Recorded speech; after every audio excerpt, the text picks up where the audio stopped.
So ayan, welcome back sa Panigi Shop, so ating YouTube channel. So ayan. So may another unit tayong review karuktong nakaraan na AK Tactical, the RPK 16. So ito the newest model ng RPK, pinaka-latest. So 2016 siya na invented. So ayan, review lang natin siya saglit. So ito ay out of the box na. So example model lang to ng aming unit na binibenta sa market. So out of the box nito ay stock lang. So itong papakita ko sa inyo ay nagalaw na namin. Kumbaga, hindi na siya stock din. May mga konting accessories na siya. And so, the RPK-16. Yeah. So, sobrang bigat niya. So, for your information lang, ang bigat niya ay hindi normal ng rifle. So, ito, nag-average siya ng 4 kilos ang bigat to 5 kilos ang bigat. Hindi kagaya ng mga regular. Ito, yung mga rifles na wood. Yan, mga 2.5 lang yan, kilos. So, review lang natin ngayon the RPK-16. So, ayan.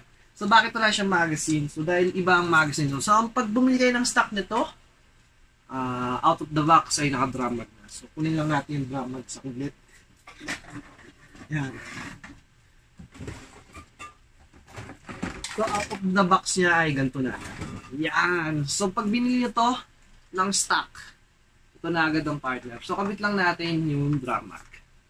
Makita lang natin ang itsura niya. So, ito, LCT din. The LCT flashlight na ano bang brand ito ay PK2K yan. So, itong flashlight na to.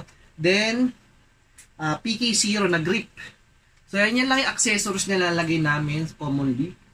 Then, Elcan. So, wala kayong makita nung Russian mismo na parang Elcan. So, for the meantime, ang kinakabit lang namin ay ganito. Yan, for dagdag accessories dahil machine gun siya. So, kabit na din natin, then reviewin natin siya kung gaano kaganda pag nakaporma ang RPK-16. So, kung mapapansin nyo, ito ang looks ng RPK-16. So, pinaka-standard or pinaka-simpleng setup ng RPK-16 ay ito. Yan, so, meron talagang legit na Russian optics na kamukha ng Elcan. Mas maganda and mas pino. Pero walang available din sa PH. Kaya Elcan lang yung napansamantalahan namin. Pero pag naka-display at tinatanggal namin yung Elcan, dahil hindi kasya. So, pati drum mag. So, reviewin lang natin siya short and briefly. First, isipin nyo na lang muna walang mga optics. So, ito ang itsura niya pag may optics. So, ito around 550 FPS na to. Graded na to sa amin. Sa aming gawa. So, ayun lang yung optics. Tatlo lang ang nagdag namin pero ibang pogi ang nangyari sa kanya. So, napaka-simple. So, ginagaya lang namin yung series niya ng first model. Unang forma na nakita namin sa kanya since 2016 ang to na-invented. Then, sinetup to ng mga alpha team ng Russian. So, ito yung ginaya namin. So, nakalimutan ko lang yung to be exact kung anong team yon, kung anong SEAL team ng Russian yon. So, sa Russian kasi ay hindi SEAL team ang tawag. Iba. Pero kung counterpart yon, ayan, ganyan yung setup na ginagaya namin. So, meron din optics dito yon ng maliit lang. Parang Ampeg, pero sa Russian ay wala kaming available. So, itong unit, review natin as a airsoft. So, ayan, sa stock nito ay around 430 to 400 FPS lang out of the box. So, LCT pa rin to guys, LCT. Then, drum mag. Ang sulit na sulit dito, out of the box, hindi magazine na makukunahan nyo, hindi drum mag. And drum mag, ito may review akong hiwalay sa YouTube nito, tingnan nyo na lang. So, ang drum mag natin ay capacity ay hanggang 3,000 rounds na BBs, kasyang-kasya yan. And the battery to, binubuksan ngayon din sa likod, battery operated siya. Then, rails. So, ito na, kung makikita nyo itong rails na to, ganyan na agad siya. Yan. Yan na agad ang makukuha nyo. Iron sight, then rear sight. So, ito yung rear sight niya, nakakabit pa rin kahit may air. So, sobrang bigat niya. Commonly, lalo dito, may drum mag na. Wala pa tong BBs and baterya. So, may dagdag din ilang grams yun. So, ayan. Ayan yung tsura niya. Napakabigat nito. Kahit medyo handy siya, maliit, pero mabigat talaga siya. Yan. So, ang barrel length niya lang, kung mapapansin nyo, hindi siya sagad dito sa dulo. Or dito. Dito lang ang barrel length niya. Ayan. Dito. Hindi siya ganong kita, pero hanggang dito lang ang barrel length nito. Parang pero regular AK ang barrel pa rin ito. Hindi siya gaya ng 105 and 104 na mas maikli ang barrel. Next, foldable ang stock. So, retractable din. Ayan. Retractable hanggang 4 or length. And then, ito, foldable din. Sobrang bigat niya mga ka-airsoft, mga kapaniki.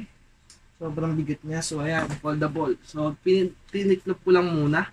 Hindi ko na napakita. Pero yun, yan, may pinipindot sa gilid. Yan lang ang pipindutin nyo. Then, ma-fold na siya.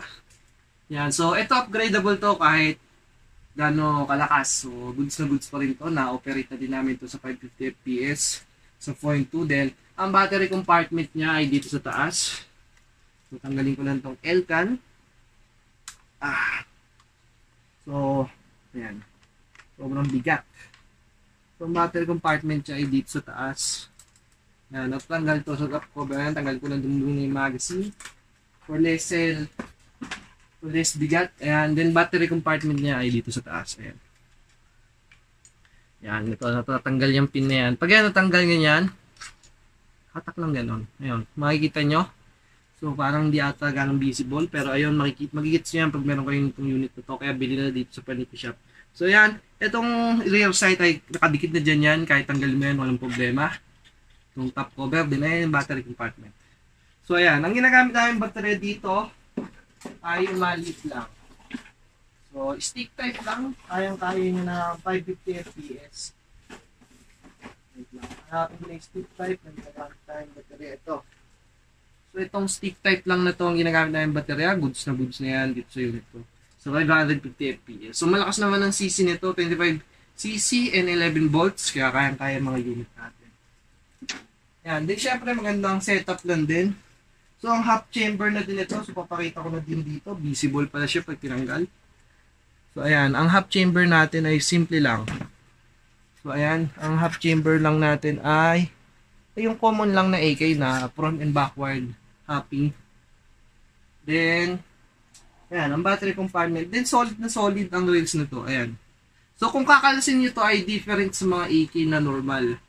Sobrang iba. Lalo na sa mga tactical. Ibang iba. So, for further explanation, may dalawang tube to na kailangan mo tanggalin bago mahatak tong nasa harap na to. Ito kasi ay isang buo. Isang buong rails yan. So, ayan. Meron namang LCT review niyan sa pinaka-YouTube.